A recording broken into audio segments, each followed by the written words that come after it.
Hola cibernautas, les saluda Sebastián Pachas, miembro de la Comisión de Informática y de la revista ADB Editores.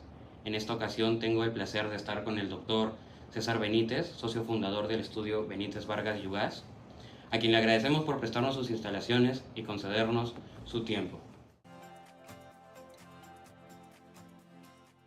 ¿Qué circunstancias o motivaciones lo llevaron a dedicarse a estudiar a la carrera que hoy compartimos? Bueno, la verdad es que siempre tuve una idea respecto a la justicia. Me motivaba mucho el derecho penal, aun cuando comencé a estudiar me di cuenta que no tenía la fortaleza psicológica para ver derecho penal. Mi socio es un penalista importante, pero para mí me parece muy duro. Pero me gustó siempre la idea del litigio, el derecho, probablemente por las películas. Y la verdad que siempre estuvo en mi cabeza estudiar Derecho, y conforme fui avanzando en la carrera me convencí que era realmente lo que me interesaba. La siguiente consulta que tengo para usted es la siguiente. ¿Quién considera que ha sido su mentor o su mentora en su etapa como estudiante y como profesional? Y al mismo tiempo si recuerda alguna experiencia que lo haya marcado. Bueno, mi mentor fue el doctor Manuel de la Encarnación Chacaltana, un abogado que ya falleció. Tenía una oficina a media cuadra de 2 de Mayo y era un abogado todista como los de su época, que en una época vio minero, litigaba mucho y también veía corporativo, y definitivamente fue mi mentor. Comencé a trabajar con él muy joven y desde muy joven me hizo participar activamente en la profesión. Yo a los 22 años era apoderado de Cervecería San Juan en el año 82. En el año 83 era miembro del directorio de Compañía Industrial Textil, que era una textil muy importante en el Perú, siendo muy joven. Él me hizo participar muchísimo y eso me generó mucho interés por la profesión, y aprendí muchísimo cómo era atender clientes, en qué consistía el trabajo del abogado. Él siempre decía, el abogado viene de abogar, hay que pensar en soluciones, hay que ser imaginativo, ¿no? Y entonces este hecho de litigar y además ver corporativos, yo me acuerdo que Mario Pasco Comópolis, que también fue un gran amigo mío, decía que un abogado que no litiga no puede ser un consultor, porque en el litigio es que uno se da cuenta de dónde están los errores, de por qué no puso tal cláusula, por qué se discute tal otra, por qué no es tan clara, ¿no? Entonces, sí, yo diría que él ha sido mi mentor y el hombre que generó mucho interés en la profesión por mí. Si en todo caso recuerda algún evento que influyó en su carácter, en su manera de tratar con los clientes, de desplegarse como profesional. Bueno, por lo menos en mi época, ya hoy día no se da, pero en mi época decían que cuando uno empezaba a estudiar Derecho, y eso es lo que me dijo Manuel Chacaltana, que además fue mi maestro, mi amigo, decía que cuando uno empezaba a practicar era una actividad pedestre. Y es verdad, porque teníamos que recorrer todos los juzgados, las secretarías de juzgados que estaban en diferentes zonas del centro de Lima. Y yo no conocía el centro de Lima, entonces tenía que ir, no había como hoy día tienen ustedes Waze, tenía que ir con mis planos que uno arrancaba de la guía de teléfonos, Carabaya, Camaná, y recorrer todo el centro de Lima dejando escritos. Y él decía lo que es verdad, que la diferencia entre un mensajero y un practicante de derecho es que uno lee lo que lleva. Entonces leía los alegatos y vas aprendiendo, ¿no? Entonces, en mi época el abogado litigante aprendía derecho yendo ni siquiera a los juzgados, sino a las secretarías de juzgados a impulsar los procesos, a hablar con los secretarios, que además uno llegaba internado y el secretario de juzgado inmediatamente se daba cuenta que uno era nuevo y te hacían esperar horas. Entonces, esas fueron mis primeras experiencias, ¿no? Y después poco a poco ya... ¿Tiene algún recuerdo gratificante, quizás? Muchos. Uno que quisiera compartir con nosotros. Específicamente algunos procesos que sin ser abogado, como apoderado, podía informar sobre hechos, por ejemplo, y ganar, ¿no? Entonces, uno hacía que el entusiasmo por la profesión se vaya haciendo más importante. Ahora que estamos aquí y estamos disfrutando de sus instalaciones, queríamos preguntarle cómo nació la idea de fundar el estudio Benítez Vargas Yugás, cuáles fueron las adversidades que se presentaron y cómo hizo para solucionarlas. Sí, me gustaría empezar por decirles que en el año 84, yo soy del 60, o sea, tenía 44 años, hace 40 años exactamente, el primer estudio que formo se llama Caubi y Benítez, con Juan José Caubi, que es el socio de Payet, y con Fernando Caubi, que es el hermano menor, que es abogado y que también ejerce la profesión ahora, que tuvo el estudio Caubi Ferraro Hamann, en fin. Formamos el estudio con ellos y en esos momentos era muy difícil conseguir oficinas. Empezamos, como se dice, de cero y abrimos las oficinas en Camaná 780, oficina 303, cuando el centro de Lima estaba de verdad bastante maltratado, caótico. Y en el piso quinto estaba Jorge Muñiz, que acababa de formar hacía poco tiempo el estudio Muñiz, que por supuesto era mucho más grande que el nuestro. Ellos ya en ese momento no sé si eran 15 abogados, 20, y nosotros éramos 13. Y éramos a la vez de abogados, mensajeros, no teníamos ni línea de teléfono, tenía que bajar para hablar con el RIN, porque en esa época de hecho no había celulares e instalar una línea de teléfono demoraba mucho tiempo, no sé cuántos meses nos demoró que nos instalaran una línea y después otra. Y de ahí nos mudamos a Independencia, al lado del 4D, Independencia 663, una casa que después compramos. Y con Josuas nos une una amistad muy antigua. No pensábamos ser socios, la verdad, pero compartíamos muchos intereses y de hecho formamos con alguna gente de la Universidad Católica un movimiento que se llamaba Pro Justicia. En realidad es una idea que es más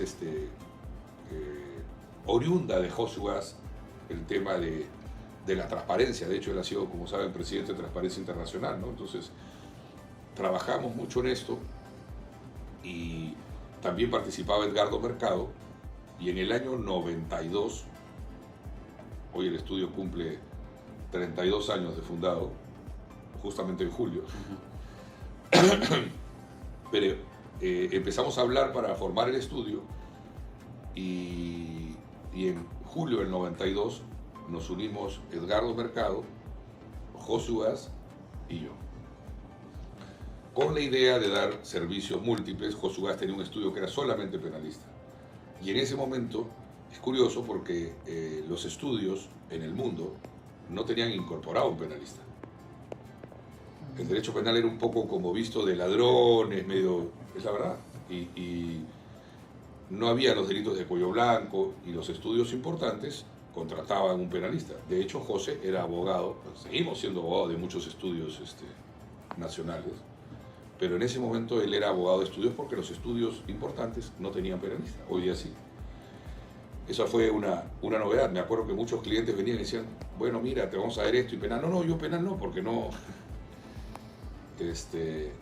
Y sí, en julio del 92 empezamos a trabajar y fuimos creciendo poquito a poco, ¿no? Nos gustaría saber qué hace que un abogado destaque o se distinga entre los demás. ¿Qué es lo que usted puede reconocer en un estudiante en formación o un abogado que vaya a hacer bien su labor? Bueno, es una pregunta que no es fácil de contestar, pero primero uno tiene que sentir pasión por su profesión. Como mi maestro Manuel Chacaltana decía, un abogado duerme como abogado, desayuna como abogado, se enamora como abogado, camina como abogado. Y es una profesión de la que uno ve cuando una persona de verdad disfruta del tema. Para nosotros, el ejercicio de la profesión es una pasión, ¿no? Y el estudio, cuando se funda con dos pilares muy importantes. El tema de cero corrupción y un tema de pro bono, un tema de humanidad, un tema de que no solamente es un medio para ganar dinero, sino es un medio para impartir justicia y de alguna manera ayudar, porque de verdad hay muchísima necesidad y cada vez más de justicia, ¿no? Y es tremendo los problemas que enfrentamos, y más como un país subdesarrollado. Hay muchísima gente que está presa y que está injustamente presa, ¿no? Hay gente pobre que no tiene cómo reclamar sus alimentos, sus derechos, la paternidad, y de hecho, desde que nos formamos, siempre eso fue un tema importantísimo, no negociable, y gran parte de nuestro servicio está dado también, digamos, al trabajo pro bono. De hecho, nunca pensamos ser el estudio que más facture o que más dinero genere, y siempre pensamos que este era un medio, claro que para vivir, y por qué no para vivir, pero no solamente, o nuestra meta jamás fue hacer dinero. Y de hecho, hemos sido premiados este año, ¿no? Como el primer estudio pro bono, ¿no? Nos han dado un premio en Brasil y muy merecido, porque la verdad es que hemos visto los casos pro bonos más difíciles, ¿no? Más sonados, y que no nos generan poco conflicto. Mucha gente dice, oye, ¿cómo es este caso? Hemos visto el caso del Sodalicio, hemos visto el caso del chico Walter Oyarce, por ejemplo, y que obviamente cuando uno ve casos de ese tipo, de alguna manera se genera, no sé si enemistades, pero por lo menos no simpatía, ¿no? Y son casos absolutamente gratuitos, y muchos casos de índole familiar y qué sé yo, porque nosotros casi no vemos casos de familia, de divorcios o de alimentos, en realidad no los vemos de gente que no sea gente humilde, que no puede pagar sus honorarios, ¿no? Como última pregunta, queríamos escuchar de usted el mejor consejo que le puede dar a todos esos abogados que quisieran iniciar su firma, o a todos esos abogados en formación. Un consejo para todos los que nos están viendo, por favor. Bueno, el primero es que amen su profesión, ¿no? Eduardo Couture tiene el famoso decálogo del abogado, no sé si lo han leído, que es muy, muy interesante, y dice que uno tiene que amar su profesión. De verdad es un medio, cualquier profesión en realidad debe llenarte, debe convencerte, ¿no? Encontrar en qué ámbito la profesión es súper amplia, y cada vez tenemos, como en muchas carreras, en la medicina antes era el médico del pueblo y hoy día tenemos cada vez más especialidades, igual en el derecho, ¿no? Entonces, recomendarles que, primero que practiquen lo antes posible, porque igual van a empezar de practicantes al 4º ciclo que al 10º ciclo, entonces que practiquen lo antes posible para poder ir encontrando en la práctica cuál es la especialidad que más les gusta, dónde se hallan mejor. Y tampoco es una sola la que puede ser. Yo veo, de hecho, muchísimo procesal y corporativo, y en realidad no hay área del derecho que me disguste. Y acá, como somos un estudio integral, participamos todos en muchos temas que no son directamente nuestra especialidad, pero en la que podemos dar nuestra experiencia, ¿no? Y además, como alguna vez dije, una vez que me entrevistó nuestro amigo Yufra en su programa de negocios, yo soy un ropavejero además. A mí me encantan los negocios, y de hecho una parte de mi actividad también es empresarial, ¿no? Yo creo que cada cosa en la vida tiene que ocupar un lugar. Uno tiene que tener su profesión, que es muy importante, su vida personal y un hobby. Un hobby que ayuda muchísimo. ¿Quisiera compartirnos cuál es su hobby? Por supuesto. Mi hobby es la crianza de animales. Yo hace muchísimos años criaba perros, y hará unos 15 o 20 años crío caballo peruano de paso. Y la verdad es que algo que conversamos es que el hobby te ayuda muchísimo a tener un equilibrio, ¿no? Otros ver el fútbol, pero tener un hobby yo creo que es muy importante para equilibrar a una persona. Atenciones. En los hobbies, normalmente pues, en el hobby que yo tengo, que es criar caballos, en la gente que habla de fútbol, seguro que cuando están viendo un partido hablando de fútbol no hablan ni de política, ni la de economía, ni la política nacional, que realmente cada día es... No se habla de eso, se habla solamente del hobby, y eso es muy importante. Hay que equilibrar un poco las cosas. Yo creo que para ser un buen profesional, y en este caso específico un buen abogado, uno tiene que tener diversidad de actividades, ¿no? No basta con solamente estudiar derecho y trabajar en derecho y pensar en derecho, porque ahí la visión se pone muy limitada. El abogado no deja de ser un ser humano, no deja de ser una persona, y en la medida que amplíe sus conocimientos y relaciones, va a ampliar las posibilidades de la visión que le da a los casos, a la asesoría.